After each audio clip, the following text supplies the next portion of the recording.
आज ओटीटी पर दो मूवी रिलीज हुई हैं और मैं दोनों के लिए एक्साइटेड था। एक मेरी फेवरेट जॉनरा से है हॉरर, और वो भी इंडिया में एक सीरियस हॉरर मूवी का मिलना बहुत रेयर है। तो मैं एक्साइटेड रहता हूँ हमेशा इंडिया की तरफ से आने वाली उस हर एक हॉरर मूवी के लिए जो सीरियस होती है। वो अलग बात है कि मेरा हर बार दिल टूट जाता है, पर कोई बात नहीं, मैं तैयार हूँ फिर भी आगे आने वाली हॉरर मूवी के लिए। और वहीं दूसरी मूवी एक कोर्ट ड्रामा है जो तेलुगु सिनेमा की तरफ से आई है, जिसे नानी ने प्रेजेंट किया है। अब नानी ने किसी चीज को प्रेजेंट किया है, इंटरेस्ट दिखाया है, तो भाई मैं इस बंदे की हर एक चॉइस के लिए तैयार हूँ।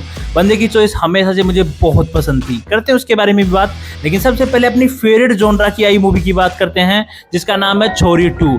अब देखो, छोरी मूवी जब मैंने देखी थी ना, वो रीमेक थी, लेकिन उसके बाद भी मैंने देखी थी और उस मूवी ने मुझे बहुत सरप्राइज किया था, बहुत इंप्रेस किया था। हॉरर एलिमेंट्स के साथ ही नहीं, अदरवाइज जो वो माहौल बनाती है हॉरर का, उन सब चीजों को लेकर भी, और जिस हिसाब से उस मूवी में कहानी को चलाया गया था, वो मेरे को काफी पसंद आया था। और अब जब मैंने छोरी 2 का ट्रेलर देखा, मैं बिक गया था। पहली सीन में ही बिक गया था। जिस हिसाब से ट्रेलर को इन्होंने कट किया है, मैं वहीं तैयार हो गया था मूवी के लिए कि भाई मूवी बहुत कुछ लेकर आ रही है जिसे मैं देखने वाला हूँ। और मैं ये भी बात कर रहा था जब इसके रिएक्शन में मैं बोल रहा था कि इसको थिएटर में रिलीज क्यों नहीं किया गया, क्योंकि ट्रेलर ऐसा लग रहा था। लेकिन मूवी ने मुझे निराश किया है, और एक दो चीज में नहीं, बहुत सारी चीजों में। एक तो मुझे ये जबरदस्ती का सीक्वल नजर आता है, जहां पर इनको नहीं पता कि कहानी कहां से शुरू करनी है, और अगर शुरू कर दी तो उसको खत्म कैसे करना है। ये मूवी कुछ इस तरह से चल रही थी। ये उस तरह की मूवी निकलकर सामने आती है जो एवरेज तो है ही, लेकिन आपको बोर भी करती है। अब मेरा जैसा बंदा जिसे हॉरर देखना बहुत पसंद है, जो ऑलरेडी इसके पार्ट 1 को देखकर बहुत कुछ उम्मीदें लगाकर इसे देखना शुरू किया था, उसको ये चीजें अगर फील हो रही हैं, तो मेरे भाई नॉर्मल ऑडियंस के लिए तो ये मूवी सरदर्द का काम कर सकती है, क्योंकि इसमें चीजें ऐसी हुई हैं। अब डराने वाला एलिमेंट्स अगर मैं 2 या 3 मोमेंट ऐसे आते हैं जहां पर आप थोड़ा बहुत डर जाते हो, सिर्फ थोड़ा बहुत ही, बाकी सब वेस्ट कर देते हैं लोग। अगर इस छोरी 2 मूवी में मुझे कुछ अच्छा लगा है तो वो नुसरत, सोहा और एक छोटी सी बच्ची, इनको देखकर मुझे फिर भी स्क्रीन पर थोड़ा अच्छा लग रहा था कि मैं एक हॉरर मूवी देख रहा हूं जिसमें कुछ आगे अच्छा हो सकता है। और ये मूवी कुछ हो सकता है बस इसी में निकल जाती है।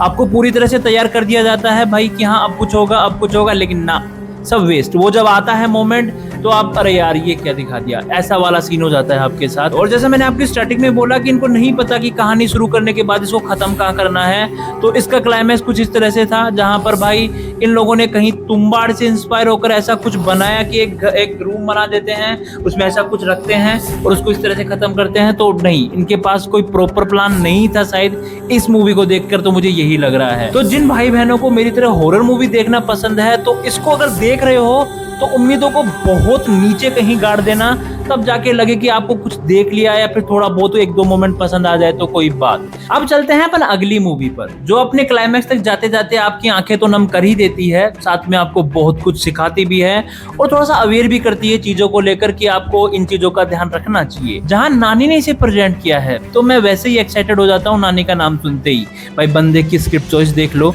या बंदे का नए डायरेक्टर के साथ वो डेयरिंग वाला एटीट्यूड देख लो कि नए डायरेक्टर के साथ कोई भी काम करे ना करे, लेकिन अच्छी स्क्रिप्ट पढ़कर ये बंदा हमेशा तैयार हो जाता है। और इस मूवी का जो डायरेक्टर है, उसका भी ये डायरेक्टर डेब्यू है। तो हाँ भाई, इसलिए मुझे नानी पसंद है। और ये मूवी भी कमाल की है, जहां मूवी का नाम है court state versus A nobody. अब देखो, ये मूवी एक कोर्ट रूम ड्रामा है, तो आपको ये नहीं कि पूरा मूवी कोर्ट रूम ड्रामा में चलेगा, नहीं।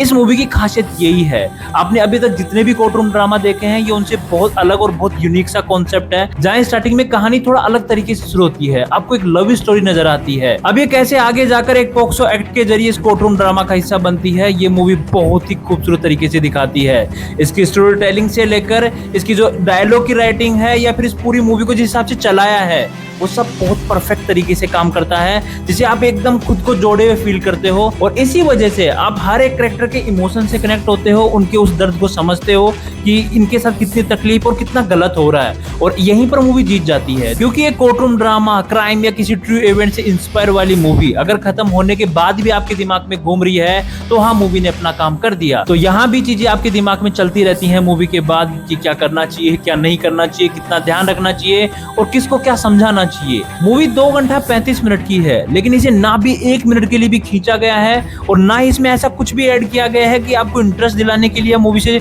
जबरदस्ती जोड़े रखने की कोशिश की गई हो, तो ये भी इस मूवी का सबसे बड़ा प्लस पॉइंट है। तो हाँ, इस तरह की मूवी अगर आ रही है ओटीटी पर या थिएटर में तो अपन को डेफिनेटली देखनी चाहिए, और ये तो अपने सीधे घर पर पहुंच गई है नेटफ्लिक्स पर, तो क्यों मिस करना है। बाकी अगर आप लोगों ने इन दोनों में से कोई भी मूवी देख ली है तो कमेंट बॉक्स में जरूर बताना कि आपको मूवी कैसी लगी। अपन मिलते हैं नेक्स्ट वीडियो में, तब तक अपना ध्यान रखना, धन्यवाद।